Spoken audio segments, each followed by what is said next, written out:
아침부터 많이 와주셔서 감사드립니다. 요즘 매우 바쁘실 텐데요. 최근에 광화문에서 택시를 탔는데 택시기사분이 이러더라고요.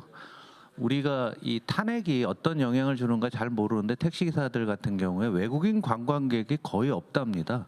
그래서 굉장히 많이 줄어갔고 외국인 관광객이 줄으니까 자기네들 수입도 떨어져서 빨리 끝내야 된다 이런 얘기들을 기사한테 제가 직접 지난주에 들은 그런 얘기입니다. 그래서 탄핵이 경제고 빨리 단축시켜야 되는 좀 답답합니다. 몇 가지 이제 말씀을 드릴 텐데요. 일단은 트럼프 지금 모든 사람들의 관심은 트럼프 대통령의 관세 정책에 과연 이게 어떻게 될 것이냐 관심들이 많은데 제가 그동안 트럼프에 대한 얘기를 안 했습니다. 안 한 이유는 가봤자 결국 또 바뀔 것 같다는 뉘앙스로 말씀을 많이 드렸는데 취임하기 전과 후가 틀려지는데요. 세금을 깎고 연준 보고 금리 내려라 막 이렇게 하고 이민자 뭐 완전히 그 다음날 추방한다고 하고 관세 확대 뭐 이런 얘기를 했었는데 그러면서 저기 가운데 있는 게 빨간색이 뭐냐면 행정명령을 과거에 바이든은 저기 어떻게 했고 그다음에 오바마는 요런 추세로 행정명령들을 냈는데 저 맨 위에 있는 거 보면은 트럼프 일기 때 이렇게 했다 이번 수직으로 쏟았습니다. 어마어마한 정책들을 많이 내서 미국의 입장에서는 어느 정도 요런 데 효과가 있는 것 같은 조금 뉘앙스가 바뀌고 있으나 아직 우리가 흘러서 언론 보면 그러잖아요. 빨리 협상하고 빨리 뭐하라고 하지만은 미국의 입장이 조금씩 바뀌고 있기 때문에 섣불리 나서는 것도 꼭 좋은 것만은 아니다라는 얘기죠. 그래서 TCJ가 이게 법인세 깎아주는 거, 세금 깎아주는 거거든요. 이대로 가다가는 미국 재정이 거덜날지 모른다는 우려가 있습니다. 그러니까 여기에 대해서 말을 좀 다루면서 세금을 깎아주는데 거기에 대응해서 정부 지출도 좀 줄이자. 요걸 이제 일론 머스크가 나서서 뭐 과감하게 사람 자르고 되고 막 이런 얘기를 하고 있고요. 그 다음에 연준 보고 금리 내리라고 했다가 최근에 물가가 올라가니까 꼬랑지를 싹 내리면서 가만히 있는 뭐 그런 상태고요. 이민자를 추방하는 건 좋지만 우리나라도 마찬가지지 아니겠어요? 그 외국인 근로자들 그냥 불법 근로자 다 한 번에 그냥 내치게 되면은 어떤 결과가 있을까? 우리나라 중소기업이나 소상공인들 다 문제가 너무 심각해지겠죠. 그러니까 마구 내질렀던 정책들을 갖고서 지금은 약간 움츠려 가고 있고 이게 시간을 더 지나봐야 합니다. 그러니까 이번에 관세부가 하는 것도 4월 2일로 상호관세 얘기를 이렇게 늦추고 있는 것도 본인들이 준비가 많이 부족하다는 것을 스스로 얘기를 하고 있어요. 그래서 윤곽이 드러나려면 좀 시간이 걸릴 텐데 우리가 지금 이 상황 때문에 우리 한국의 탄핵 사태 때문에 큰일 났다고 하고 있지만은 미국 역시도 큰 준비 없이 마구 질러대는 겁니다. 트럼프도 지금 사회과학계에서는 전부 파시오로 봅니다. 그렇게 보시면은 파시오의 특징은 정책이 없다는 거예요. 이랬다 저랬다는 게 파시오의 정책입니다. 여러분들 파시즘이라는 파시즘 뭔가라고 물어보면은 바로 대답할 수 있나요? 그렇지 않죠. 참고로 제가 그런 책 쓰다가 괜히 최고위원 돼갖고서 지금 개고생하느냐고 중단했는데 그 주제로 한번 제가 연구를 해보니까 1920년대 30년대 초반에 그 독일이나 이태리에서 있었던 파시즘들은 그냥 그 인기 영합주의로 왔다 갔다 하지 뚜렷한 경제 정책이 있지는 않았습니다. 그래서 어찌 됐건 관세는 가장 큰 비중을 차지하는 게 멕시코와 캐나다, 중국 세 나라예요. 이게 미국 전체 무역 적자의 50%가 넘습니다. 큰 놈들을 먼저 건드리고 있는데 그래서 이게 이제 국가별로 수출 비중을 쭉 보시면 멕시코, 캐나다, 베트남도 멕시코와 캐나다는 저 위에 보시면은 80% 이상을 미국에 수출하는 나라입니다. 그러니까 목줄을 완전히 죄고 있기 때문에 엎어질 수도 있고 애들 말로 개길 수도 있는 거죠. 그런데 강원 협상으로 같이 하고 멕시코는 엎어졌죠. 그냥 아유 잘못했습니다 형님 하고서 하는데 캐나다는 한번 좀 버텨보다가 또 요즘 조용하고요.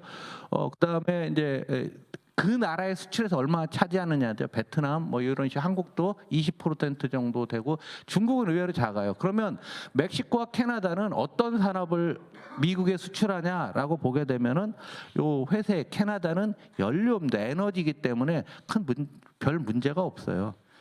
근데 노란 거 멕시코는 자동차가 자동차 부품이고 우리나라 기업들이 수십 년간에 걸쳐서 멕시코로 우회해 갖고 미국으로 들어갔던 부분들이 많기 때문에 요 이제 협상을 지금 시작을 하겠다는 거잖아요. 그래서 조만간 뭐 발표가 될지 어떨지 모르지만 요 자동차와 관련된 부분들이 많고 기계도 높은 상황입니다. 그러면 관세를 10% 부과하면은 미국 재정에 얼마나 도움이 될까 계산을 해본 거예요. 계산을 해봤더니 이 연간 수입액이에요. 올해 3조 2,790억을 달러를 수입을 하는데 여기서 10% 관세를 해서 물건값이 좀 떨어졌다 하면은 계산을 해보면은요 약 2천억 이게 다 받는다 하면 2,600억. 그런데 이거 안 내는 경우도 많거든요. 여러 가지로. 그리고 살짝 도망치는 것도 있고 뭐 해서 85% 정도가 이행되면 2,280억. 일반 재정 수입 이걸 갖고 세수로 보면 뭐 이렇다고 합니다. 이걸 10년간 하게 되면은 한 2조에서 2조 5천억 정도 거치는데 미국 정부 부채가 지금 현재 35조 달러예요. 35조 달러에서 10년간 이 난리를 쳐갖고 2조 정도 수입 더 들어온다고 하면은 무슨 효과가 있느냐라는 생각들을 많이 하게 되는 거죠. 그래서 지금 나오고 있는 게 뻥일 가능성이 상당히 크다고 하는 거. 이렇게 해서 미국 경제 나빠지면 어떡할 건데? 그리고 중국을 때리려고 하는데 미국의 무역 수지 중에서 중국을 비중을 잘 보시면은요.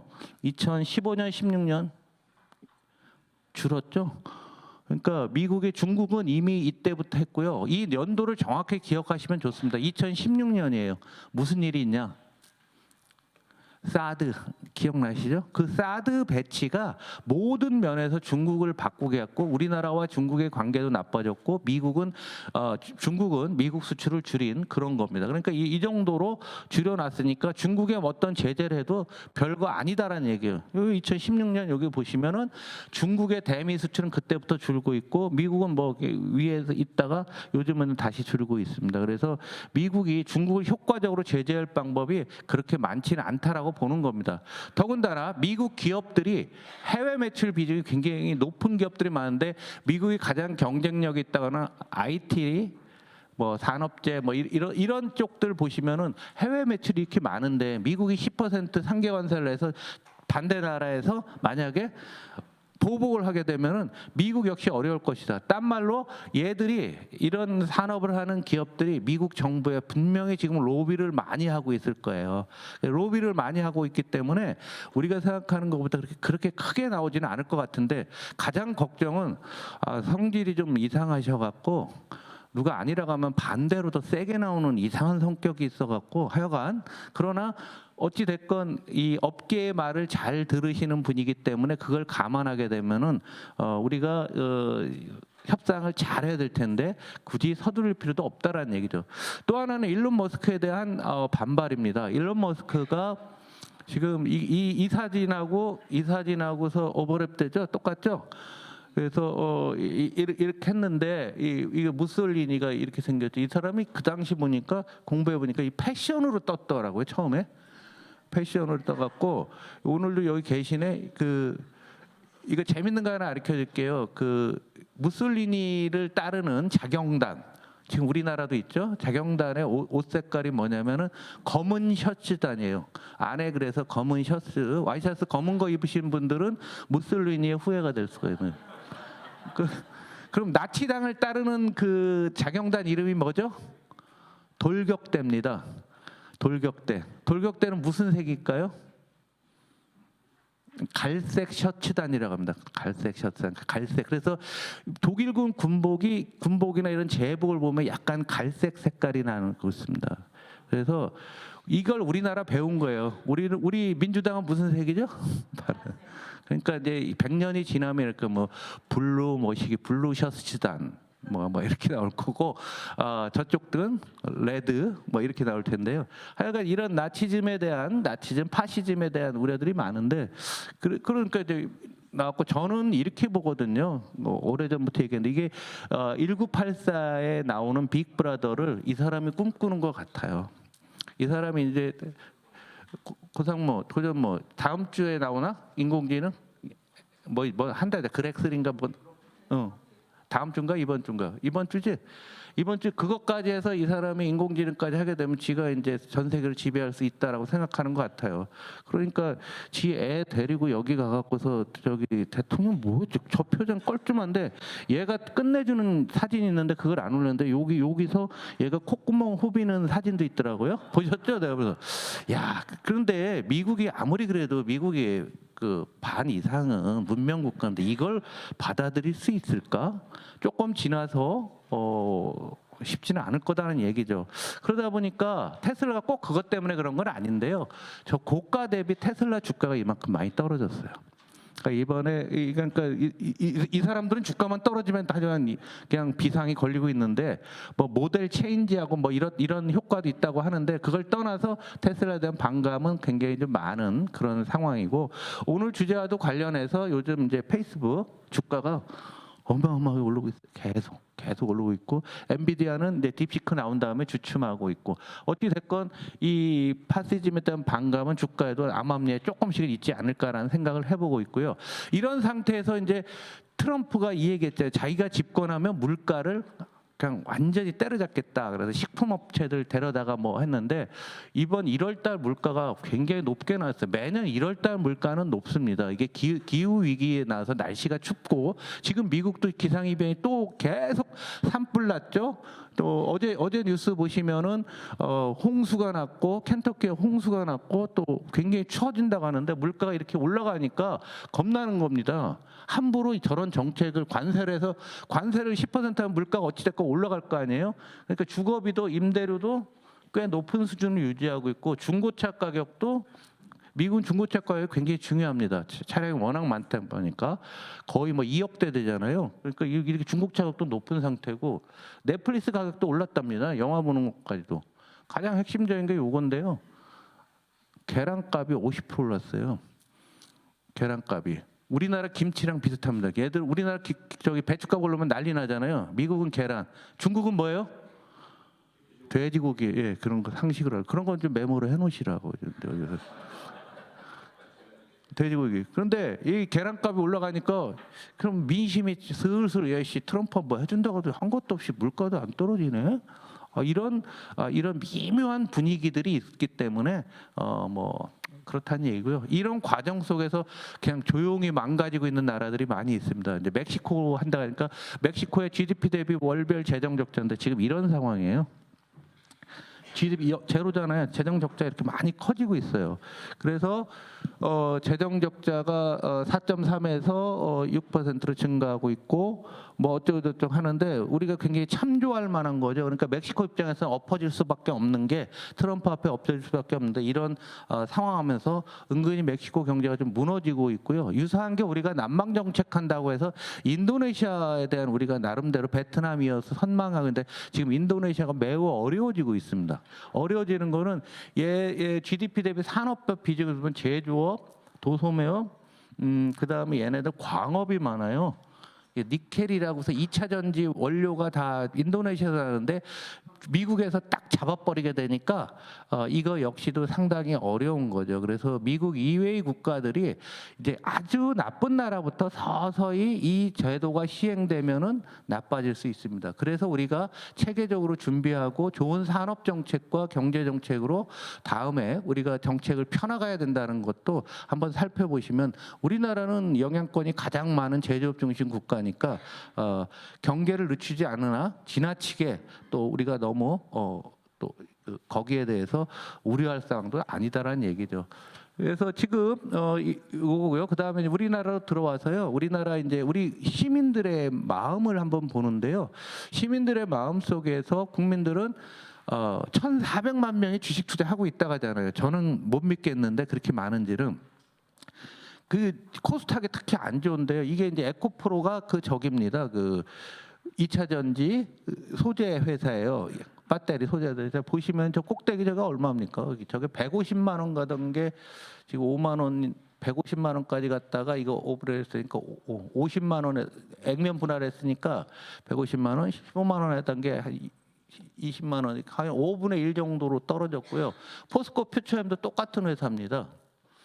그리고 요즘 경영권 분쟁한다고 난리치던 고려는 저 240만 원 가던 게 지금 77만 원 됐어요. 이게 뭐냐면 국민들이 화가 나 있는데 주식 투자하시는 분들이 화가 무진장 나 있다는 거예요. 그래서 합리적으로 선택을 못 한다는 그 뉘앙스로 말씀을 드리는 거예요. 1,400만 명이면 가족까지 합치면 2천만 명 화가 났는데 주식 투자다 이걸 한번 보십시오. 완전 거덜난 거잖아요. 거덜이 나도 한 2년 연속 거덜났는데 이 고점이 재미있게도 2023년 초 요 정도 돼요. 어느 정부 집권한 지 몇 달 만에 고점을 찍고 그 다음부터 계속 떨어지는 거죠. 우리가 아는 삼성전자 이렇게 생겼어요. 의원님도 오랜만에 보시라고 한번 본 거예요. 9만 원 갔다가 지금 5만 원 밑에서 헤매고 있는 상황이고요. HBM 개발한 하이닉스는 좀 다르죠. 고공권에서 왔다 갔다 하고 있는 이런 상황이고 이제 앞으로 타격이 크다고 언론에서 얘기하는 현대차는 뭐 이 정도 유지를 하고 있습니다. 그래서 이거는 미국이 어떤 제재를 가했을 때 세금을 가했을 때도 주가에는 상당수 이미 좀 선반영되고 있는 게 현재의 상황이다라고 보시면 돼. 결론적으로 우리나라 자산 투자가들 중에서 1,400만 명이 맞다라고 하면 한 2천만 명 가까이가 이 시장 때문에 매우 화가 나서 이분들의 마음을 어떻게 잘 보듬을 것인가. 그래서 자본시장 대책도 우리가 준비를 더 많이 해야 될 것 같습니다. 고용지수 지난주에서 또 이제 한 달에 한 번씩 나올 때 제가 이걸 계속 매달 보여드렸던 이유는 우리가 이거 시작한 게 여기부터 시작했거든요. 이 22대 경제는 민주당 그래서 이렇게 쭉 하는데 이거 청년 일자리 계속 줄고 있고요. 작년 1년 동안 21만 8천 개가 줄었습니다. 청년 일자리.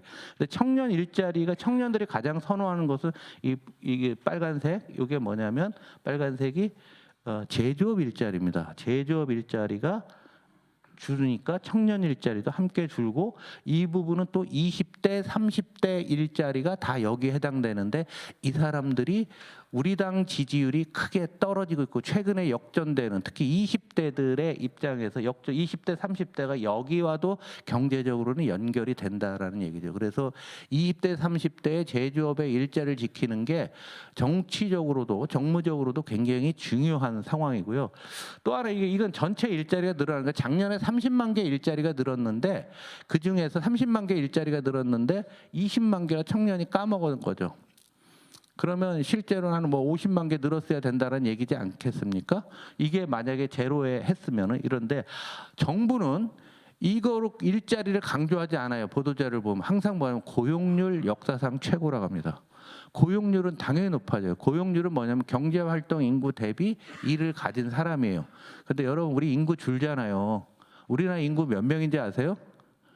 아주 외우기 쉽게 알려드릴게요. 우리나라 인구가 제일 많을 때는 5.18 광주 민주화운동 시절이고요. 지금은 5.16입니다. 5,160만 명. 그러니까 외우기 쉽죠? 지금 뭐라고요? 지금 졸릴 때 됐어. 입으로 자꾸 떠들어야 돼. 몇 명? 5,160만. 그러면 1년 지나면 또 515가 되겠죠. 이렇게 외우면 편해요. 이런 건 대치동 학원도 안 가르쳐 주는 거야, 여러분들. 그러니까 고용률은 계속 올라갈 거예요. 고용률은 계속 올라가는데 일자리 체감은 안 좋고 그럼 여기 늘어가는 게 뭐냐? 60대 이상 일자리가 이렇게 개수예요. 60대 이상이. 그런데 왜 이렇게 쑥쑥 들어가냐? 일단 겨울에는요. 어르신들 일자리가 없어요. 일용직이나 이런 거. 여러분 길거리에서 폐지 주시는 분이라든가 또 건설공사 이런 것들이 없어서 항상 이렇게 나옵니다. 이렇게 나오는데 잘 보시면 여기가 추세적으로 엎어죠. 노인네 일자리가 고령자 일자리가 60세 이상 일자리를 엎고 여기잖아요. 이게 2023년 5월이에요. 5월. 그러니까 여기 와서 아무런 대책도 안 난 거잖아요. 물론 여기 떨어지는 게 이건 계절적인 거니까 이 추세로 보면은 이미 우리는 뚫고 가고 있는 거죠. 그래서 1월 일자리를 놓고 보면은 정책이 왜 중요하냐면 보건, 사회복지 이런 데서는 11만 9천 명이 늘고요. 전문 과학 기술 서비스 이거는 이제 우리 그 다음에 정보통신 두 개는 우리가 디지털로 가는 굉장히 중요한데 일자리는 여기서 생기고 있는 거예요. 그러니까 사회복지와 오늘 뒤에 강의와 관련된 AI와 관련된 일자리 넣는데 주는 거는 건설, 도소매, 제조업 뭐 이런 것들이 줄고 있는 거죠. 그러니까 이쪽은 추경 중심이고, 그러니까 요거는 먹사니즘이고요. 그 위에 있는 거는 잘사니즘입니다. 이게 뭐라고요? 먹사니즘, 이게 잘사니즘. 일단 시급한 용물 문제에 대해서도 그래서 추경을 하자고 하는 거고, 잘사니즘은 우리가 정책으로 만들어서 우리가 다음에 나중에 집권하게 되면 저쪽도 역시 굉장히 강화 동시에 나가야 된다라는 것, 우리의 과제라고 볼 수 있습니다. 그 마지막으로 추경과 관련해서요, 중국은 트럼프 행정부와 무관하게 내수 경기가 안 좋아서 부양을 안 하다가 지난해부터 부양을 굉장히 시작했는데 보조금을 주거든요. 보조금을 이런 것들에 다 줍니다. 여기 보면은 후드가 뭔지 아시죠? 후황, 그 위에서 이렇게 하는 거요? 그죠? 한국말로 후황이죠. 그것도 가스레인지, PC연지 얼마? 판매가의 15%를 든다 얘기해요. 그리고 에너지 효율도 보고 여기 우리 보고서 보수 언론이 뭐 퍼주기니 뭐니 맨날 추경만 하면 그 소리 하는데, 중국은 이거 진짜 퍼주기 아니에요? 식기세척기, 밥솥, 쿠쿠 밥솥, 정수기, 휴대폰, 스마트 뭐 인테리어도 있네요. 인테리어도 우리 그냥 이런 거 집에서 보여주면 안 됩니다. 보여줘요. 중국은 도와주는데 한번 생각을 해보시면은요, 딴 나라들이 별 비상식적인 조치들을 얼마나 많이 하고 있는, 이건 상식은 아니잖아요, 사실은. 그러나 이구한 씨 옛날 거 새 거로 바꾸는 거, 신제품으로 바꾸는데 이 정도로 투자를 하고 있습니다. 그래서 우리가 한번 생각을 해보면 우리가 하는 추경이나 이런 거에 대해서 자신감을 가지시고 여러분들이 끌고 나가셔도 되지 않겠는가라는 생각이 듭니다. 어찌됐건 3월 초에 이벤트가 확정이 되게 되면은 경제는 민주당도 어떻게 진행될지는 모르겠으나 하여간 뭐 계속 하는 데까지는 해보고 뭐 스케줄이 나오면 거기에 따라 또 스케줄 조정이 될 것 같습니다. 제 강의는 이상 마치고요. 뒤에 우리 여러분이 잘 아시는 고태봉 전무가 해주는데, IM증권이 어디냐면은 옛날 저기 대구은행 있죠? DGB 계열 증권사입니다. 그렇게 아시면 될 것 같습니다. 감사합니다.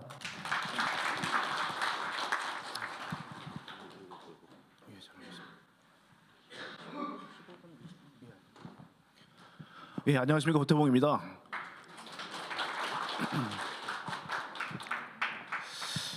저희가 원래 하이투자증권이었을 때가 현대 헤비인더스트리의 약자가 하이였는데요. 예전에 그 현대중공업이 해양 플랜트 하다가 망해가지고 금산분리 때문에 어쩔 수 없이 매각을 해서 갑자기 연고도 없는 대구에 연결이 됐습니다. 제가 지난번에 제가 말씀드렸던 12강 때 말씀드렸던 기억나시나요? 그때 말씀드렸던 게 중국은 연간 R&D 예산이 우리나라 돈 640조 가까이 된다.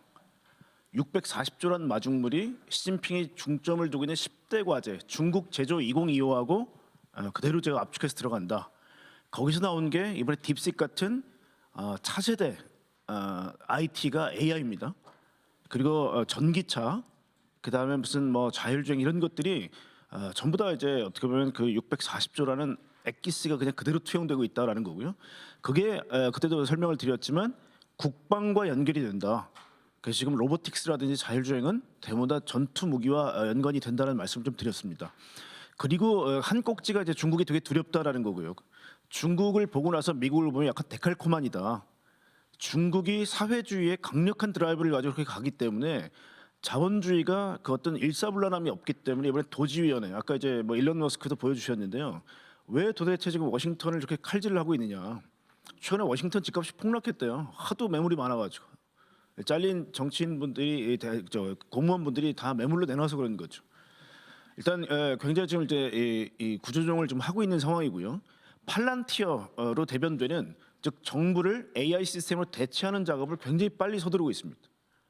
그래서 정부하고 국방 쪽은 이 팔란티어라는 회사가 어떤 플랫폼을 제공하고 있다. 뭐라는 말씀을 드렸고요.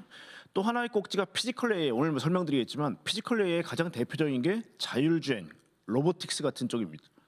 이 둘의 특징은 장갑차, 탱크로도 갈 수 있고요. 로봇은 그때도 말씀드렸지만 등에다가 박격포라든지 기관총을 만약에 짊어지게 되면 전투용 무기가 된다. 최근에 저희 쪽에서도 이제 국방 담당하는 애널리스트와 얘기를 해보면요, 전투는 로봇이, 전쟁은 재래식 무기로 인간이 하게 됩니다. 이해 가시죠? 개별 전투는 보셨겠지만 러우 전쟁에서 드론 군단하고 이제 로봇 군단이 나오게 되면 전투에서는 아무리 인간이 고도로 숙련이 돼도 이길 수 없습니다. 그래서 전투는 로봇이 하되 전쟁은 재래식 무기를 인간이 가서 깃발을 꽂아야 된다. 그렇게 보신다 그러면 지금 우리가 피지컬 AI라는 게 막연히 저 친구들은 뭐 돈 많이 들였으니까 잘하겠거니가 아니고요. 앞으로 저희가 이제 해야 될 뭐 소버린 AI가 됐든 대한민국 고유의 AI가 됐든 사실은 국방이라는 것들을 저희가 떼고 볼 수가 없습니다. 그래서 저희가 계속 좀 고민하고 있는 부분이 우리가 주적이 지금까지는 북이었는데 이게 중국이 될지 일본이 될지 사실 감을 못 잡겠어요. 국제 정세가 하도 변하다 보니까. 그럼 예를 들어 우리가 중국산 AI를 쓰고 있는데 갑자기 중국하고 전쟁이 났다. 그럼 일제히 우리 로봇이 뒤로 돌아갈 수 있습니다. 이해 가시죠? 그리고 만약에 우리가 일본하고 뭐 독도 문제 때문에 좀 전쟁이 붙었다. 근데 미국 형님들이 야 일본이 형이고 네가 동생이니까 양보해. 근데 우리는 양보할 생각이 없어요. 그때 갑자기 미국 AI가 야 한국 AI 쟤를 무력화시켜. 이런 그런 상황이 됐을 때 과연 우리는 어떻게 하면 좋겠습니까? 그래서 이게 뭐 너무 수구적이다, 뭐 폐쇄적이다라는 비난을 하시는 분도 계시지만 이 국방이라는 문제가 우리가 워낙 중요하기 때문에 한국형 AI가 없어서는 안 되겠다는 생각은 국방을 생각하면 이건 무조건 가야 되는 부분이거든요. 자 그렇게 생각하시고 오늘 좀 얘기를 좀 들어보시면 될 것 같고요. 지난번에서 피지컬 AI는 물리 세계의 뭐 중력, 마찰력, 관성, 뭐 90력, 원심력 이런 것들을 전부 다 아울러야 된다. 또 하나 빛의 왜곡, 산란, 반사, 굴절 이런 것들을 전부 다 이해해야 된다. 그래서 LLM, 랭귀지는 좀 쉽지만 이 피지컬 물리 세계를 기반으로 이해해야 되는 피지컬 AI는 매우 어렵다라는 말씀까지 드렸습니다. 그다음에 이번에 두 번째 시간인데요. 테크는 비교적 좀 가볍기 때문에 좀 쉽게 빨리 넘어가겠습니다. 시간이 없어서. 자, 그래서 우리가 지금 말도 많고 탈도 많은 데이터 센터를 만들기 위해서는 반도체가 필요한데요. 지금 GPU에서는 뭐 95% 이상 여러분 잘 아시는 엔비디아가 독식을 하고 있고요. 이번에 나와서 우리한테 큰 충격을 준 딥식은 학습용 반도체는 엔비디아 걸 쓴 게 맞습니다. 근데 추론용 반도체는 화웨이 것이었습니다. 그래서 여러분이 나중에 공약이나 뭘 만드시더라도 학습용 반도체는 정말 공부를 잘해서 이 데이터셋이라는 걸 만들어야 됩니다. 예를 들면 이 데이터셋이 왜 필요하냐면 예를 들면 누군가가 야 독도는 일본 땅이라고 막 써놨어요. 근데 미국 데이터에는 독도는 일본 땅이라고 써 있어요. 한국이 아무리 히든 레이어에서 한국 독도는 한국 땅이라고 아무리 넣어봐야 미국 애들이 전부 다 그렇게 이해하고 있으면 우리는 바꿀 수가 없습니다. 이게 인공지능의 패턴이라든지 그 구조가 데이터가 많은 거가 깡패예요. 그래서 한국형 AI를 말씀드린 그런 것들인데 AI 기술이 발전하면 하이 퍼포먼스 컴퓨팅이 필요합니다. 굉장히 고도로 연산한 컴퓨팅이 필요한데 이번에 엔비디아가 제시했던 게 바로 이제 GB200 NVL72라는 겁니다. 이 대형 웨이퍼에다가 젠슨왕이 딱 찍어서 나온 게 뭐냐면 야, 이 고도로 빠른 이 반도체 같은 경우는 칩이라는 게 여러분 우리 칩이라는 게 똑똑 뜯었을 때가 칩이거든요. 칩을 해서 후공정으로 다시 붙이게 되면 데이터 손실이 많아요. 그러니까 아예 웨이퍼에다 직접 박아버리겠다는 겁니다. 그래서 얘가 어느 정도 성능이냐면요. GB200라는 이제 이 GPU의 블랙웰의 약자입니다. GB가 얘가 72개가 들어가고요. 그레이스 CPU 36개. 그래서 그걸 번들해서 만든 게 GB200 NVL72입니다. 이게 여러분 우리가 지금 하나에 5천만 원이 넘는다는 H100 말도 많고 탈도 많죠. 야 H100 너무 비싼 데다가 이거 중국 주면 안 돼. 그러니까 H800 같은 좀 덜 떨어진 녀석 중국 수출하고 있는 거잖아요. 얘에 비해서 얘 어때요? 압도적이죠. 그러니까 만약에 대한민국이 소버린 AI를 하게 되면 약간 늦은 자들의 또 혜택이 있습니다. 뭐냐면 암페어백, 호퍼백, 블랙웰 이런 식으로 계속 고도화되고 있는데 지금 사면 적어도 우리가 암페어백을 사지는 않겠죠. 가장 첨단 반도체를 사게 될 겁니다. 그래서 그런 부분에서 지금 사용되는 게 우리 HBM, SK 하이닉스에서 만드는 HBM이 반드시 필요한 게 이 정도 성능이 난다. 그래서 보시는 것처럼 위에 기가바이트니까요. 13,500기가바이트까지 올라갑니다. 어마어마한 컴퓨터 성능이에요. 그러니까 이런 애들이 AI의 뇌를 구성하고 있다는 겁니다. 여기서 우리 하이닉스하고 삼성이 일단 HBM 쪽으로서는 계속 강하게 나가는데 아쉽지만 저희 증권가에서는 삼성전자가 올해 말까지도 HBM은 쉽지 않을 거라고 보고 있습니다. 그러니까 이게 한 번 뭔가 결정을 잘못했을 때 얼마나 시간이 많이 걸리는지에 대한 부분이고요. 지금 AI 역시도 저희가 지금 바로 패스트 팔로잉을 하지 않으면 격차가 계속 벌어집니다. 그러니까 우리가 시간이라는 개념을 반드시 생각하셔야 되는 게 뭐냐면요. 2030년까지 3조를 들여서 국가의 AI 센터를 만들겠다. 지금 25년도입니다. 5년 뒤에 만든다고 생각하면요, 이거는 계속 딜레이 됩니다. 지금 주문을 넣어도요 1년 이상 걸릴 거고요. 데이터 센터를 만들고 거기다 전력망을 연결하는데 시간이 한 1년 반 이상은 걸릴 겁니다. 올해 소형 원자로를 할 건지 아니면 거기다 뭘 할지 모르겠지만 전력도 사실 갖추는데 시간이 많이 걸리거든요. 그래서 저희가 지금 당장에서 다 제가 보기에는 순서대로 같이 나가야 됩니다. 예 하고 나서 그다음 뭐 하게 되면 답 없고요. 저희가 어제 이제 그래도 국회에서 못든 말씀을 드리기 때문에 어제 그루들한테 전화를 많이 했어요. 로봇 최고의 전문가, 그다음에 AI 최고의 전문가 전화해서 당신 어떻게 생각해? 다 얘기했는데 결국 생각은 뭐냐면 딱 그거예요. 여러분 우리가 왜 하계 올림픽 때는 양궁, 동계 올림픽 때 쇼트트랙이 압도적으로 잘할까요? 태릉 선수촌식으로 가야 된다는 겁니다. 대한민국은 아무래도 이 생활체육은 안 돼요. 결국 최고의 선수들 모아서 이거는 정말 국익을 위해서 필연적으로 해야 된다라는 어떤 절박감을 가지고 하지 않으면 다 동상이몽입니다. 지금 태릉 선수촌으로 가야 된다. 자, 그래서 이번에 SK그룹이 그래도 힘이 난 게 삼성은 되게 힘이 없어 빠졌어요. 그래서 내년도에는 CS를 안 나간다 뭐 이런 얘기가 있죠. 삼성이 보여줄 게 없어요 지금. SK는 신났습니다. 야, HBM 우리가 세계 제일 잘해. 그리고 유기 기판, 지금 이제 구리로 만드는 기판 다음이 유리 기판입니다. 매우 속도가 빠르거든요. 차기 유리 기판도 전시를 했고요. 그다음에 아까 얘기한 추론 반도체, 아마 여러분 중에서도 우리가 이 데이터 센터를 건설할 때 한국형 반도체를 써야 되는 거 아니야 생각하시는 분 많은데요. 이걸 학습하고 추론을 나눠서 보시면 조금 해법이 있습니다. 아까 얘기했지만 딥식은 엔비디아로 학습을 했고 추론 반도체는 화웨이 걸 썼다고 말씀드렸죠. 화웨이 반도체가 그렇게 퍼포먼스가 뛰어나지는 않습니다. 마찬가지로 리벨리온, 이번에 필요사 AI라고 또 이제 뭐 해외 메타에 팔겠다 이렇게 얘기를 한 거 혹시 보셨나요? 매우 아까운 회사인데 그 회사들도 참 이 돈이 처음부터 마중물이 많이 들어갔는데 지금 어떻게 보면 이제 메인테넌스 피가 없습니다. 메인테넌스 할 수 있는 돈이 없다 보니까 지금 한 달, 두 달이 힘든 거예요. 그러니까 그렇게 연구 개발을 해놓고 메타에다가 회사를 팔아버리겠다는 거거든요 지금.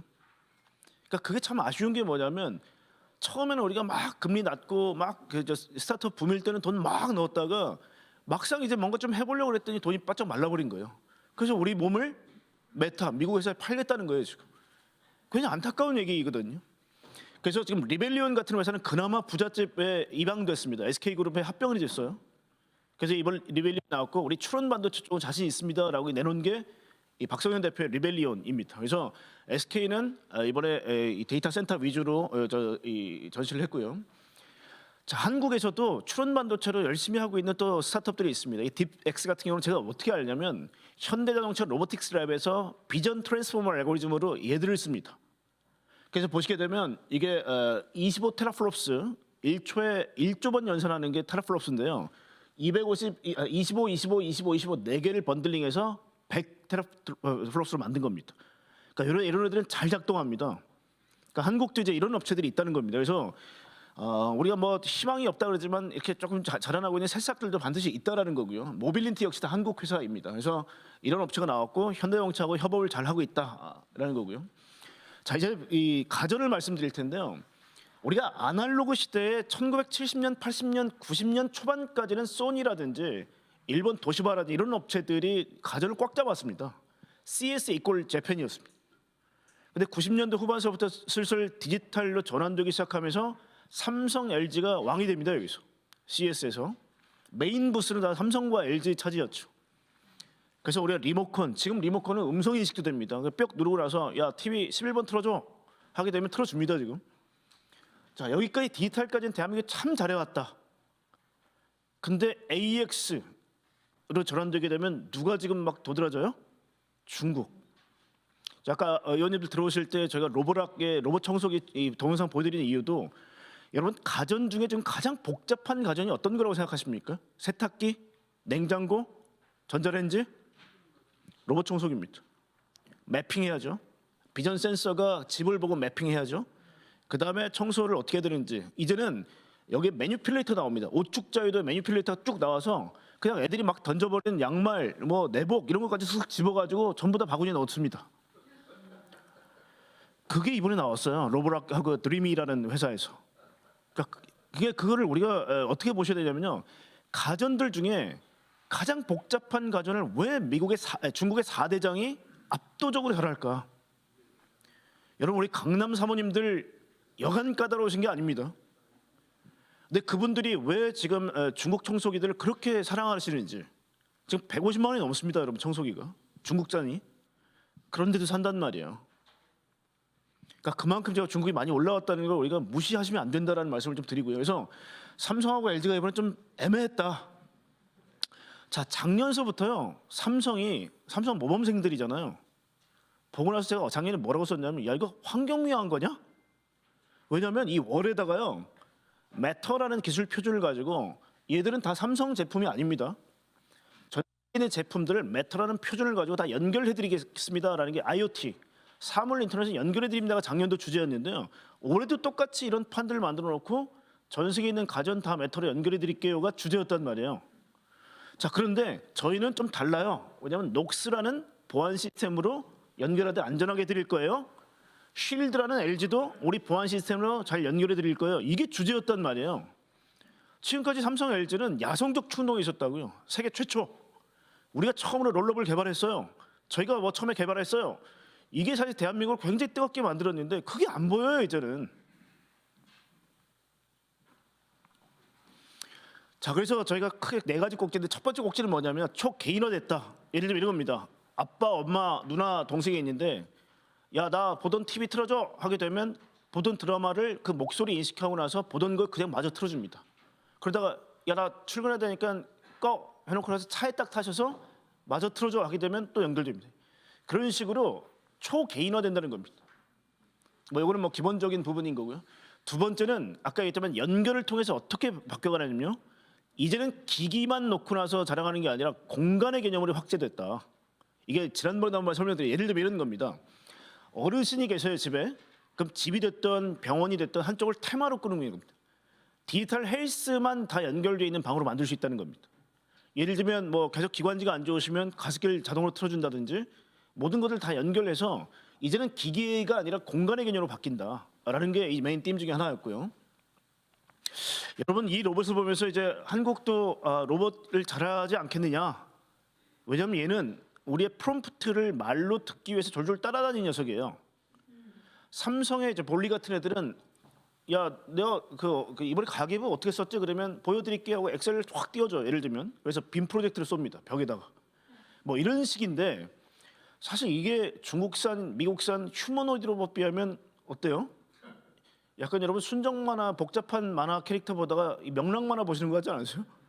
너무 심플하잖아요, 그죠? 그러니까 이제는 좀 창피하다. 이런 거 좀 더 고도화시켜서 내놓으면 안 되나?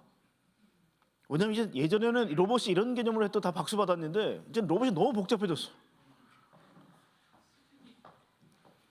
세 번째, 집에서 차량에서 산업인데 사실 이게 봤을 때는 뭐 트렌드 전환 잘하네라고 칭찬할 수 있지만 저는 눈물겹습니다. 왜냐하면 이렇게 안 바뀌면 망해요. 여러분 LG가 TV 쪽에서 보면 매출액이 계속 떨어집니다. LCD를 포기했죠 우리가. 더 이상 중국하고 BOE하고는 게임이 안 된다. 그래서 LCD를 포기하고 나서 TV가 LCD가 중국으로 다 넘어가면서요. 전 세계 TV 1위는 중국으로 바뀌었습니다. 그러니까 TV에서 빠지는 매출액을 자동차 쪽으로 가서 VS, 비클 솔루션 사업부죠. 그쪽에서 만회를 못하면 돈이 안 됩니다. 돈이. 그래서 결국은 이게 살기 위해서 한다고 보셔야 되는 거예요. 그래서 LG도 참 가슴 아픈 게 뭐냐면 이 비클 솔루션 쪽에 계속 제가 무게중심을 두고 있거든요. 네 번째가 이겁니다. 이거 삼성도 똑같은 얘기 있죠. 야, 가전에서 잘 안 되니까 이 하만을 통해서 자동차 쪽에 진출해야 된다. 디스플레이를 가지고 자동차 진출해야 된다. 소니도 마찬가지로 자동차 내놓습니다. 2026년도에 미국에서 아필라라는 차를 내놓습니다. 여러분 그래서 이 혼다를 보시면요. 혼다가 이번에 어떤 이슈가 있었죠? 닛산이 망해가고 있는데 일본 정부가 야 폭스콘이 닛산 인수하려고 하는데 그거 안 된다. 혼다하고 제가 보기 결혼시켜라. 근데 둘이서 그냥 앙웅 하더니 야 이게 둘이 도저히 코드가 안 맞아. 결혼 못 하겠어. 헤어졌습니다. 깨졌는데 이게 저희는 사실 속내 저는 자동차 오랫동안 봤으니까 속내는 야 이게 둘이 덤앤더머가 합쳐져서 같이 죽겠구만 이런 생각이 있었어요. 모든 대한민국 사람 다 그걸 바랬습니다. 내심. 왜냐 또 닛산이 또 일본이라는 뜻 아닙니까, 그죠? 그러니까 닛산이 좀 망하는 건 상징적인 의미가 있는데 결국 헤어졌습니다. 제가 보기엔 닛산만 망할 거예요. 혼다는 좀 이따 망할 것 같습니다. 그래서 근데 혼다가 소니하고도 손을 잡았어요. 그래서 2026년부터 미국에서 이 아필라라는 차를 생산합니다. 여러분 소니는 시모 센서 세계 1등, 인포테인먼트 세계 1등입니다. 그리고 혼다는 자동차를 굉장히 장인 정신을 만드는 애들이에요. 이 두 개가 결합해서 나오는 게 이 아필라라는 차입니다. 자 보시면 이 A자 두 개를 가리면 뭐죠? 필이죠. 그러니까 필은 소니가 잘하는 거예요. 그래서 처음에 필만 딱 떠 있다가 얘 광고가 어떻게 되냐면 필이 딱 떠 있습니다. 그러니까 소니는 잘 느낀다. 센서 잘하고 인포테인먼트 감정적으로 잘하는다. 근데 이 A자가 두 개 로켓처럼 쭉 올라와요. 그리고 아필라 이렇게 되는 겁니다.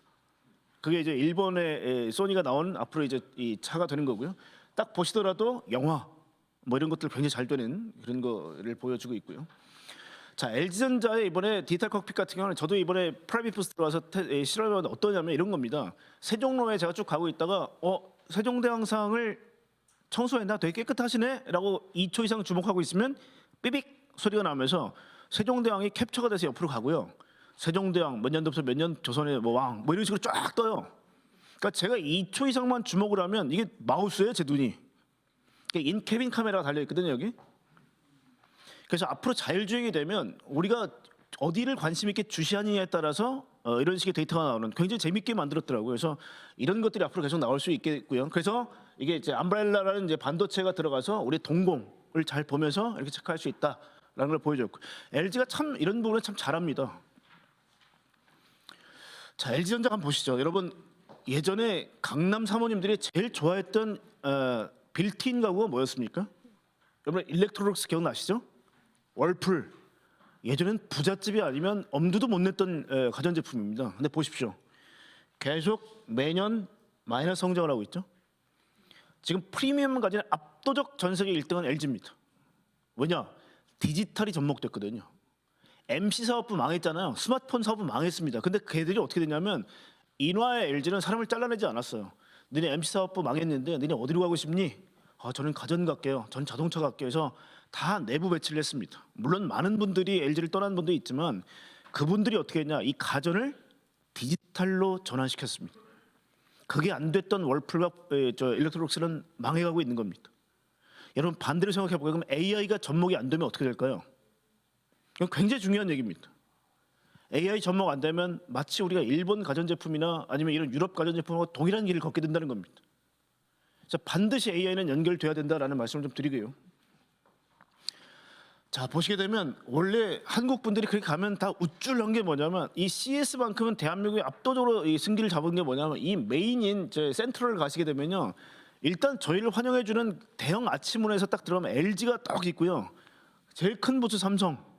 근데 여러분 보십시오 지금 TCL, 하이센스가 크기가 거의 비슷할 정도로 큽니다. 아니 중국 놈들이 여기까지 이런 생각이 들 정도예요. 여러분 근데 중국에서 TCL하고 하이센스가 1등입니까? 하이얼이 1등이에요. 하이얼이 1등은 나오지도 않았어요. 우리는 1, 2, 3, 4등 다 나갔단 말이에요. 근데 그때 말씀했지만 얘들은 BAT, 뭐 바이도 안 나왔죠. 알리바바, 텐센트 다 안 나왔습니다. 그 다음에 지금 자동차 1등인 비아디 안 나왔어요. 그러니까 1등서부터 걔들은 10등까지 아무도 안 나왔습니다. 걔들은. 그런데도 우리가 발렸다는 생각이 든단 말이에요. 우리는 대표 선수들이 다 나갔는데. 그래서 중국 업체들이 계속해서 치고 나온다. 그래서 이 TV는 특히 이제 하이센스가 85인치 쪽에는 북미 1등입니다. 지금. 그래서 지금 CES에서 나왔던 중국의 TV를 보게 되면 매우 훌륭하더라라는 거고요. 이제는 우리가 OLED 같은 경우도 중국이 많이 올라왔습니다 지금. 근데 이 BOE도 제가 처음에 현대전자의 그 하이디스가 중국 매각됐을 때 가서 당시 총경리 분들하고 술을 먹은 기억이 나거든요. 중국 가서. 그때만 해도 다 현대전자 분들이 이거 중국에 매각됐으니까 어떻게 막 하면서 막 담배 피고 술 먹으면서 막 욕했던 기억이 나는데 이제 흘러 이 BOE들은 우리가 범접할 수 없는 정도의 크기가 돼버렸습니다. 이게 우리 현대전자입니다. 자, 아까 청소기 잠깐만 좀 보여주실래요? 청소기를 한번 왜냐하면 이게 이 4대장입니다. 4대장 다 중국 애들인데 자, 아까 말씀했던 매니플레이터가 달려있는 로보락입니다. 이게 싸구려처럼 보이시나 한번 보세요. 가장 복잡한 가전이라고 말씀드렸죠. 당연히 카메라와 AI가 들어가 있는 이 인베디드 AI입니다. 이거는 저는 AI가 만약에 엣지 디바이스로 들어가 있지 않으면 얘들이 카메라를 통해서 사물을 보고 이건 청소를 해야 될 물건인지 회피해야 될 장애물인지를 판단한다는 겁니다. 위가 매니플레이터입니다. 안에 장착돼서 로봇 팔이 들어가 있는데요. 오축 좌회도기 때문에 5개의 관절로 이루어져 있습니다. 카메라 이게 비전 센싱을 하는 거죠. 그래서 AI가 어떤 게 청소를 해야 할 대상인지 어떤 게 피해야 될 대상인지 이런 장애물은 처음엔 다 피해갔죠, 그죠? 이제는 청소해드려야 될 대상이구나라고 생각하는 겁니다. 그리퍼는 이제 2축 그리퍼를 갖고요.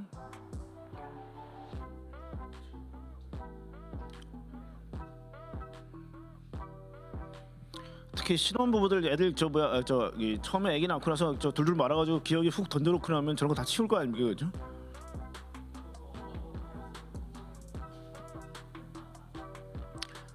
턱 넘는 것도 얘들은 다 이번에 이제 해결했고요.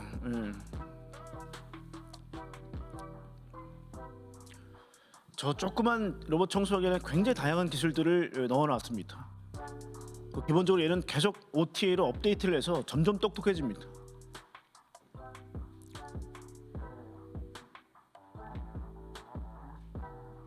자 이제 네.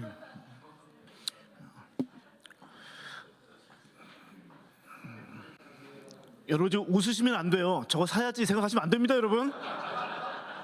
저는 공포심을 느끼시라고 틀어드렸는데 다 어유 좋구만. 저 제품 하나 구입해야 되겠어. 막 그렇게 생각하고 계시는 것 같아요. 의원님들 그러시면 안 됩니다, 의원님들.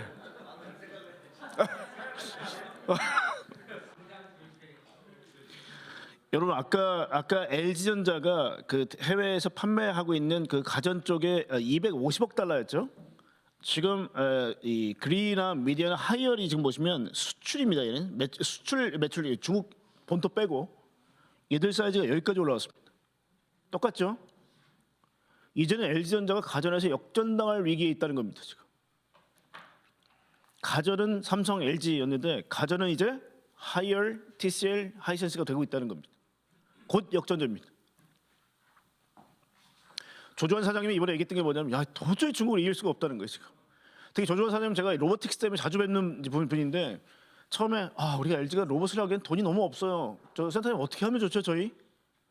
그래서 사실 로보스타, 로보티즈 같은데 조금씩 지분 투자해서 LG도 약간 부스러기를 긁어 모으고 있는데 이렇게 해서 될 문제가 아니거든요. 그러니까 LG도 사실 이게 왜냐면 궁극의 가전은 여러분 한번 생각해 보시죠. 의원님들은 집에서 저 가사일을 안 하실 것 같긴 한데 예를 들면 저 같은 경우는 와이프가 무섭기 때문에 여기 여보 빨래 돌려놔 흰 거 까만 거 따로 그러면 저는 일단 해야 돼요. 그러면 갑자기 저한테 이 싱크에서 딱 연락을 뭐 세탁이 끝났으니 건조기로 옮겨주세요. 저 그거 필요 없거든요. 그냥 자동으로 넣어줬으면 좋겠어요. 그럼 또 가서 열어서 또 해가지고 넣고 나서 또 돌려야 될 거 아닙니까? 여러분 인간은 일을 안 하고 싶지 그렇게 친절하게 알려줘서 귀찮게 구는 거 별로 안 좋아합니다. 그래서 궁극의 가전은 로봇입니다. LG전자가 만약에 로봇을 안 하게 되면 결국은 툴들, 기기들만 제어받아 장치들만 갖다 놨고 가장 비싸고 부가가치가 높은 이 일을 해주는 거는 미국산 로봇, 중국산 로봇이 될 수 있다는 겁니다.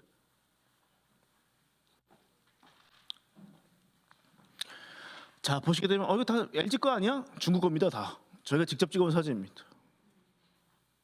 가격은 반값입니다. 저희가 어떻게든 꼬투리 잡으려고 좀 마감이 안 좋네. 제가 꼬투리 잡으려고 사진 찍어왔는데 이 정도는 금방 잡습니다, 여러분. 가전을 빨리 중국도 자동차 디스플레이 LG가 지금 세계 1등까지 올라왔습니다. 진짜 LG가 저는 처음부터 봤기 때문에 맨 땅에서 헤딩해서 독일 OEM 업체에 문 두들고 저희 LG인데 저희 클러스터 좀 받아주세요. 야 LG가 무슨 자동차야? 문전박대 당했습니다 처음에. 그렇게 해서 세계 1등까지 올라왔습니다. 근데 중국 애들도 지금 이쪽에서 LG 반값 드려요. 이렇게.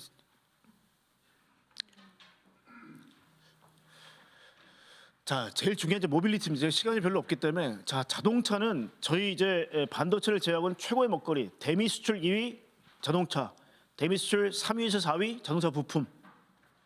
이번에 관세 때문에 이제 문제가 됐죠. 한국은 국내에서 50%, 해외에서 미국에서 50% 정도입니다. 근데 도요타나 혼다는 75% 정도가 미국에서 만들고요. 25%를 제가 멕시코나 일본에서 보냅니다. 왜냐하면 일본은 경차 위주이기 때문에 도메스틱에서 만드는 것들을 수출하는 것은 렉서스라든지 최고급, 그 다음에 하이브리드용 엔진을 일본에 수출합니다.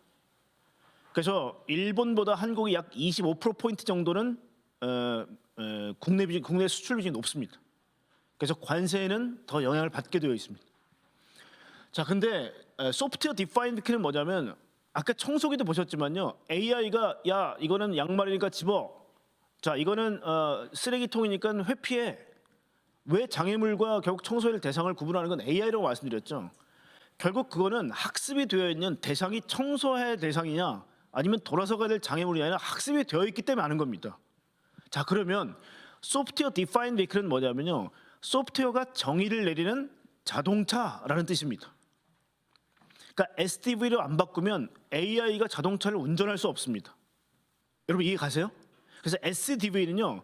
이게 기본 중에 기본입니다. 근데 문제는 SDV를 바꾸기가 참 어렵습니다. 뭐냐면 대한민국 자동차 회사들은요. 부품사하고 40년, 50년 동안 끈끈한 관계예요. 근데 여러분 뭐 경북, 울산 아니면 대구, 뭐 대구의 질량공단에 성산공단에 성소공단 가보시면 부품사들이 최근에 다 한계 기업에서 겨우 탈피할 정도밖에 안 됩니다. 이분들한테 AI를 하라고요? 소프트웨어가 명령 내리면 명령 잘 알아듣게 여기다 PCB 기판 다 박으라고요? 엄두를 못 냅니다, 여러분.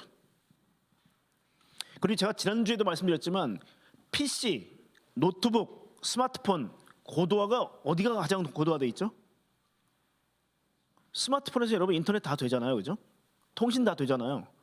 가장 작은 디바이스에 전부 다 인베디드, 통째로 다 모아놓은 거죠, 그죠? 근데 우리 PC는 다 따로따로 꽂잖아요. 이게 도메인 컨트롤 유닛 방식, 이걸 우리가 보면 이제 조널 방식이라고 얘기하는데요. 이 방식으로 가기 위해서는 부품사들이 전부 다 형님, 저는 그냥 여기까지인 것 같습니다. 형님이 다 하시죠. 소프트웨어를 다 몰아줘야 돼요.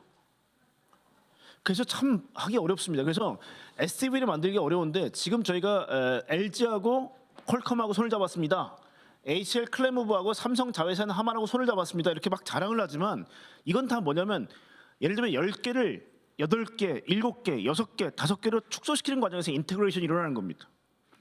이걸 보고 우와 하시면 안 돼요. 뭐냐? 이미 스마트폰으로 시작하는 회사가 너무 많아요. 우린 지금 PC에서 야 사운드 카드하고 그래픽 카드 하나로 합치면 안 될까? 이렇게 얘기하고 있는 거란 말이에요. 그러니까 지금 우리 현대자동차나 도요타나 이 레거시 자동차 업체들은요. 지난 100년 동안 해왔던 것들이 너무 누더기처럼 더덕더덕 붙어 있어요 지금. 자, 이 얘기입니다. 하드웨어 독일, 일본 끝내주기 잘합니다. 근데 폭스바겐이 최근에 왜 이렇게 어렵냐? 이쪽으로 갔더니 중국 애들이 실망을 많이 해요.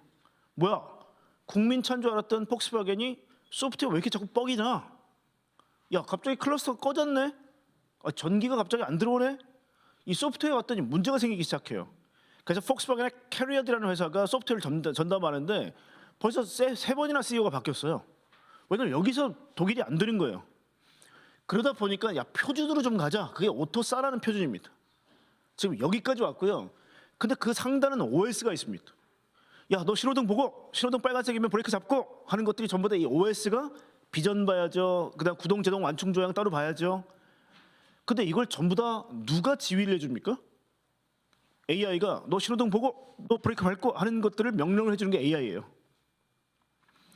그리고 야 대한민국의 신호등이 가로사고 뭐 예를 들면 세로 3구 전멸 순서는 뭐 이런 것들을 전부 다 클라우드에서 학습을 해서 얘한테 뿌려주는 겁니다. 그래서 AI가 안 되면 자율주행이 된다 안 된다? 안 됩니다.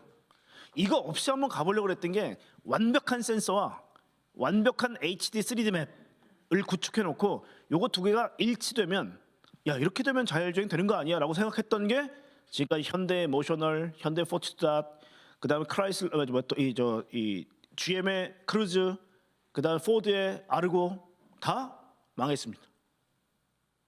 중국도 재작년까지는 그 방식으로 vehicle to infrastructure. 야 국가가 데이터 다 모아서 뿌려줄 테니까 자동차 너 받아들일 준비하고 있다가 여기서는 천천히 가라. 여기서는 이 경사가 되었으니까 서행해라 뭐 이런 것들을 전부 다 이 인프라가 알려주는 겁니다. 그리고 맵도 다 짜줘요. 우한 같은 데는 완벽하게 짜놨습니다. 근데 이 차를 수출할 수 있어요? 그래서 중국 정부가 영도를 합니다. 작년서부터. 저는 그 사설 보면서 깜짝 놀란 게 뭐냐, 공산당이 야 전기차는 세계 1등 먹었는데 자율주행이 안 되면 말짱 도루묵 아니야. 다 테슬라 방식인 엔드 투 엔드 아이로 다 바꿔라고 공산당이 영도를 합니다. 저는 그걸 보고 야, 이 공산당 애들 진짜 공부 열심히 하는구나. 세상 트렌드를 다 읽고 있어요, 걔들은. 그렇게 해서 제가 봐도 짜준 게 뭐냐, 화웨이 시스템을 인베디드해서 모든 데이터를 받아들이고 그 데이터를 가지고 자율주행을 완성해라. 그리고 수출해라 합니다. 여러분, 그게 얼마 전에 비아디가 자율주행의 방식인 여러분 신의 천신, 그러니까 티엔신지안 가스 아이라고 하죠. 하나님의 눈이래요. 그걸 박아놓고 자율주행을 무료로 하겠대요. 여러분, 9,700불짜리 차, 테슬라는 17,000불 원가에 25,000불짜리 작은 차를 만들어 세계 2천만 대를 풀겠다고 얘기했던 게 테슬라의 방식이고, 비아디는 권장 소비자 가격이 9,700불이에요. 그거 보고 일론 머스크가 야, 나 전기차는 2천만 대 포기한다. 왜냐하면 중국을 이길 수가 없어요. 근데 그런 중국이 갑자기 테슬라 방식을 패스트 팔로잉 하는, 빨리 따라가라는 겁니다. 공산당이. 그러면서 하드웨어는 즉 PCB 기판이라든지 아니면 반도체는 화웨이 네가 박아. 즉 엔비디아가 하고 있는 것들입니다. 그게 중국이 다 알려주죠. 그래서 10개 브랜드에다 박아버립니다. 화웨이 걸. 그럼 걔들은 계속 데이터를 모아올 거예요. 그게 이제 이 오케스트레이션이라는 되는 기능이고요. 여러분, 이겁니다. 지금까지 레거시 자동차 업체는 세계 최초라면서 막 박아놨던 것 기술이 너무 많아요. 이걸 하나로 통합하기가 너무 어려운 겁니다, 지금.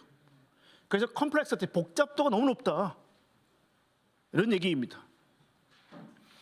자, 그래서 지금 이번에 CS 나온 건 뭐냐면, 야, 니들 나중에 자율주행 되면 핸들이 필요 없는데 내년도부터 사이버캡이 나오게 되면 핸들이 떨어집니다. 테슬라 차에서. 미국 연방정부 트럼프가 그걸 허용해 준답니다. 핸들 때. 그러면 여기서 전기 신호만 받게 됩니다. 여러분, 전기 신호는요, 사람이 부여하거나 AI가 보내주거나 동일한 신호입니다. 그래서 얘만 있어도 주행이 되는 겁니다. 대신에 얘를 인간에 의한 명령은 떼어버리겠다는 거예요. 이해 가세요? 그래서 CS에서 이런 과도기적 단계의 기술들이 많이 나왔다는 겁니다. 그래서 자율주행 시대를 대비하고 있다라는 거고요. 이거 한국의 만도입니다. 만도. 일본 업체 나왔는데요, 별로 볼 게 없었다는 겁니다. 왜냐하면 이번에 도요타 아키오 회장이 나와서 야, 우리는 이 새로운 도시에 자율주행과 로봇과 이런 것들로 결국 이제 이 새로운 도시를 만들 거야인데, 그냥 건물 중인 건물 좀 착공 중인 애들만 보여줬고 한 80% 완공됐는데 다 되면 보여줄 거 많아 정도였지 실물이 나오진 않았어요. 그래서 되게 기대를 하고 딱 봤는데 뭐야, 볼 거 없잖아 였고요. 혼다는 작년에 차 한 대 새로 나왔는데 이번에 SUV 버전 하나 나온 게 다였고요. 일본은 그래서 감동을 못 줬습니다. 그래서 일본도 쉽지 않겠구나라는 생각이 있고요. 결국 중국입니다. 또 중국은 아시겠지만 전기차의 세상에 거의 60에서 70%인데요. 계속 올라가고 있고요.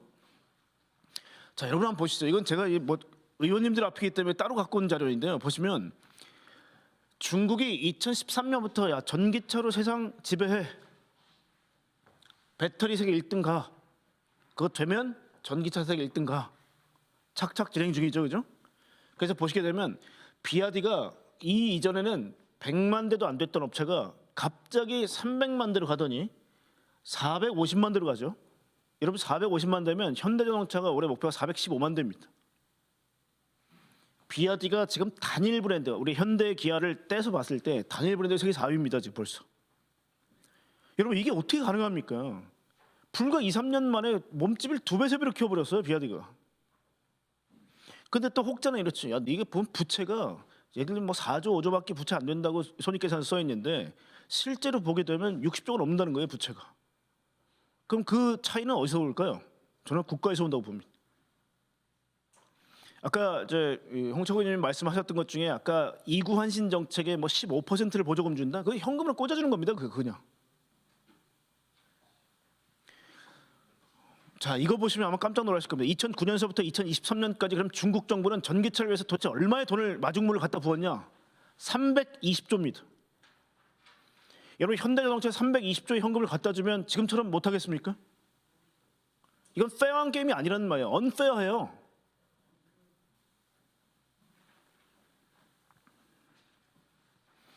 자, 이 차가 한국에도 들어왔을 때 과연 어떤 모습이 될지 좀 두렵습니다. 이 차가 지금 전 세계를 가장 놀라게 했던 비아디의 시걸이라는 차입니다.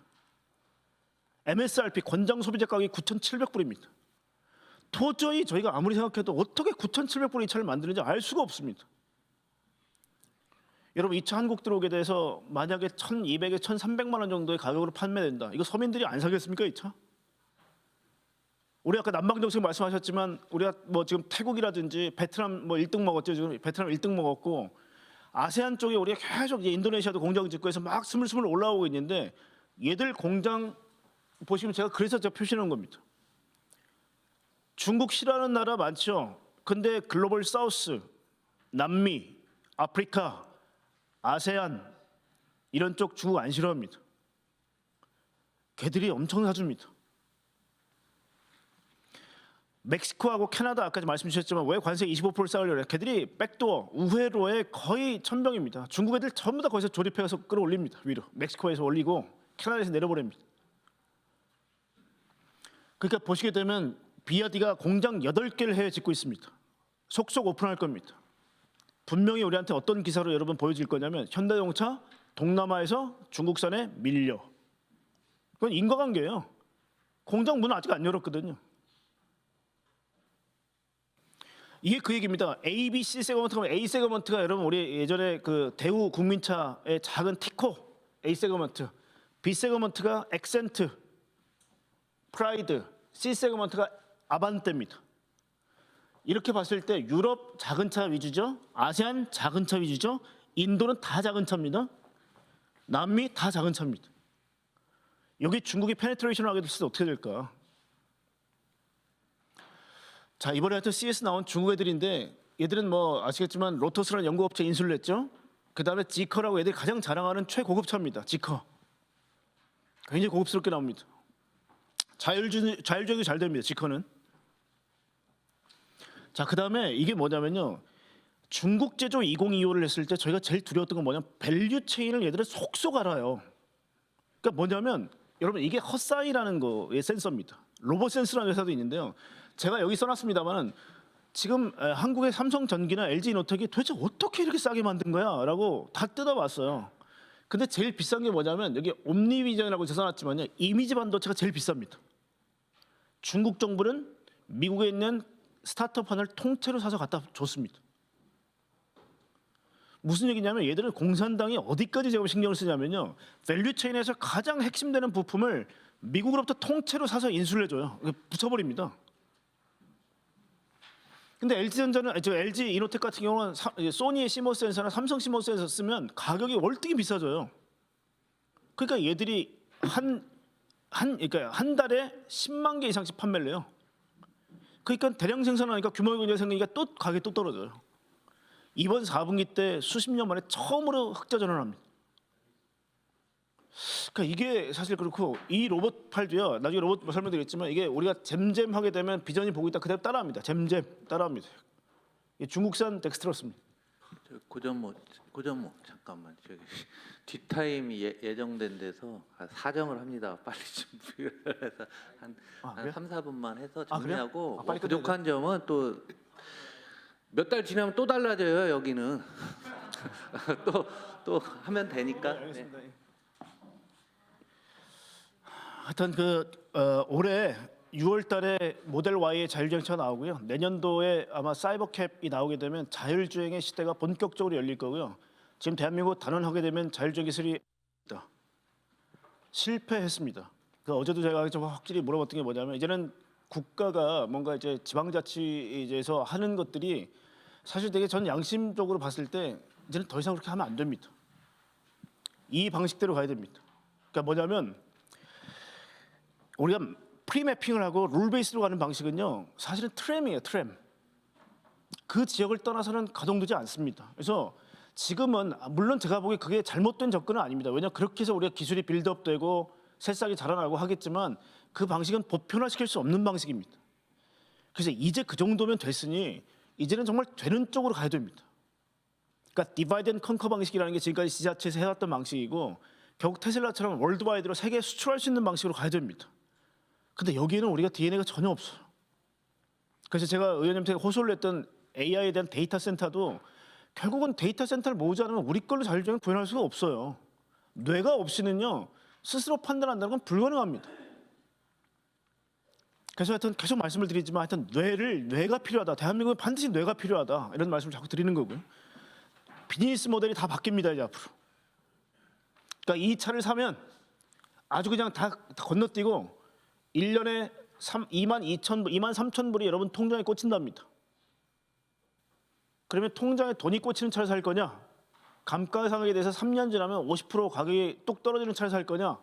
소비자가 경제적으로 행동한다면 이라는 가정을 넣다면 사실은 자율주행이 되는 차를 이길 수가 없어요. 그러니까 그런 부분들이 사실 고민이 된다는 거고요.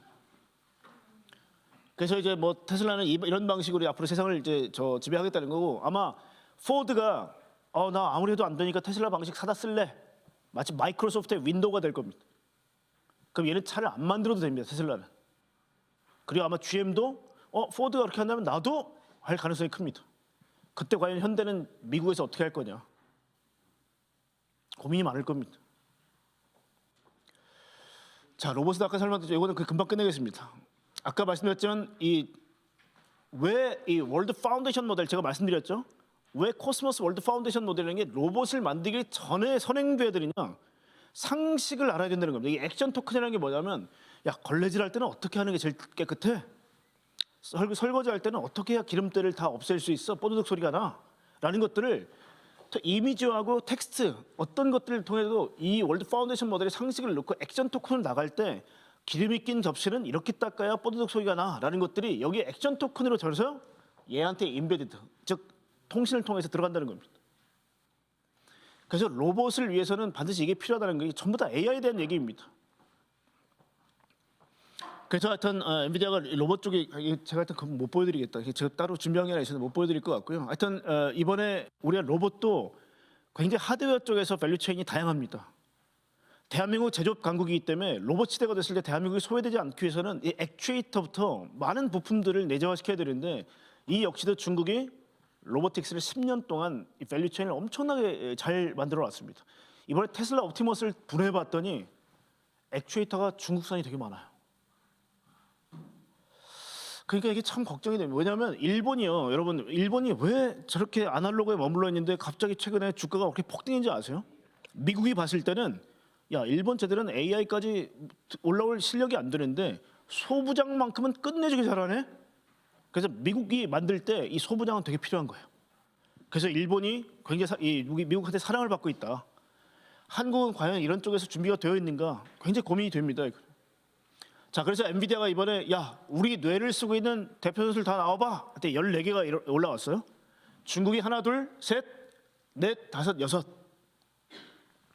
한국은 그나마 현대 보스다이믹스가 인수를 했던 현대차가 인수했던 보스다이믹스 하나입니다. 얘입니다, 얘. 얘만 그나마 한국하고 연결이 있고 나머지는 한국이 없죠. 어제 네이버랩스 대한민국에서 그래도 가장 로봇을 빨리 했고 그나마 1784라는 걸 만들어서 그 정해진 때에서 로봇을 제일 많이 학습을 시켰던 네이버랩스 사장하고 어제 1시간 통화했습니다. 석 대표 보기에는 어때? 우리도 처음에는 승기를 잡았는데 AI에서 도태되다 보니까 한 1년, 2년만 지나도 우리 건 옛날 기술이 된다는 거예요. 그러니까 지금 우리가 더 계속 달리는 말에 채찍질을 해야 되는데 너무 오랫동안 멈춰 있었습니다. 네이버가 힘들어지고 3년 동안 돈을 못 받았어요, 그들도. 그러니까 지금 자꾸 중동 같은 데서 지금 앵벌이 하는 겁니다, 지금. 돈을 벌어야 되는데. 자, 그래서 중국 로봇 굴기는 계속 올라온다. 중국산 로봇은 나중에 말씀드렸지만 무기로 전용될 수 있다. 그리고 보시게 되면 로봇의 순수입국이었던 중국이 순수출국으로 바뀌었습니다. 그래서 미국하고 중국하고 거의 쌍벽을 이룬다라는 거고요. 그래서 하여튼 궁극의 가전은 이거다. 그래서 결론을 내겠습니다. 디지털 시대에 대한민국 참 잘했습니다. 근데 AI 시대에 많이 부족합니다. 의원님이 제발 좀 도와주셔야 될 부분이 이 기술자들이나 이렇게 이 사기를 좀 북돋아 주시고요. 특히 저희가 하드웨어에 AI가 없으면요, 알고리즘이라든 데이터가 있어도 활용을 못합니다. 그래서 한국형 AI는 반드시 필요하다. 그래서 이건 시간 싸움입니다. 디지털은 10년 넘게 동안 디지털라이제이션, 디지털 트랜스포메이션을 단계를 거치면서 진화되어 왔지만 AI는 불과 아까 23년도가 다 정점이라고 말씀하셨잖아요, 홍채호 의원님이. 그게 어떤 거하고 또 연결된지 아세요? 2022년 11월 31일 날 챗GPT가 나왔습니다. 그때 우리는 AI 어때? 근데 우린 못해요 얘기를 하면서 갑자기 주식시장에서 용기를 잃었습니다. 야, 디지털에서 우리가 최고 모범생이었는데 AI는 우리가 그렇게 가진 게 없단 말이야? 라 때문에 전부 다 어떻게 보면 힘을 잃고 두려운 거예요, 다들. 국장에서 빠져나가기 시작해서 전부 다 엔비디아로, 테슬라로 다 도망친 겁니다. 돈이. 다시 대한민국에 용기를 주셔야 돼요, 여러분. 그래서 AX 시대가 우리가 있는데 결국 1, 2위는 어쩔 수 없다. 대신에 독일, 일본 다음에 3등은 우리가 3등을 해야죠. 독일, 일본이 아니라 한국이 1, 2위 다음 3등은 우리가 해야 된다. 즉 3등 전략으로 나가야 된다, 우리는. 이런 말씀을 드리고 하여튼 제가 14강 중에 3번을 말씀드렸는데 하여튼 드리는 말씀 딱 그겁니다. 대한민국에 좀 용기를 심어주십시오. 감사합니다.